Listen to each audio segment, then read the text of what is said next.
পিরোজপুরের মঠবাড়িয়ার বেতমুর আব্দুল আজিজ জোবাইদা নুরানি ও হাফিজি মাদ্রাসায় নুরানি শাখা চালু এবং প্রতিষ্ঠানটির তৃতীয় তলা ভবন উদ্বোধন উপলক্ষে অভিভাবক সম্মেলন ও আলোচনা সভা অনুষ্ঠিত হয়েছে।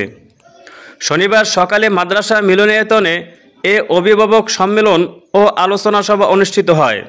সভায় শিক্ষার্থী, অভিভাবক ছাড়াও উপজেলার বিভিন্ন নুরানি ও হাফিজি মাদ্রাসার শিক্ষকগণ এবং স্থানীয় গণ্যমান্য ব্যক্তিবর্গ উপস্থিত ছিলেন।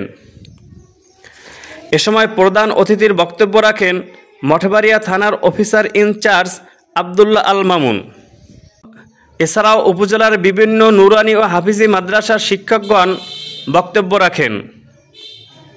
সবাই শুভেচ্ছা বক্তব্য রাখেন প্রতিষ্ঠানটির মুহতামিম হাফেজ মাওলানা তরিকুল ইসলাম জিহাদি।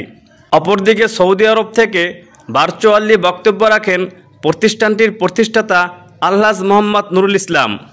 পরে মাওলানা হাফেজ কারি আবু বকর সিদ্দিক দোয়া মোনাজাত পরিচালনা করেন।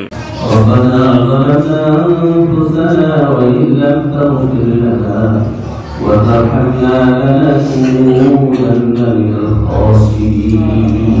رب العالمين هذه المسجد ويكون تقبل منا انك انت السميع العليم وتب علينا انك انت التواب الرحيم برحمتك يا ارحم الراحمين.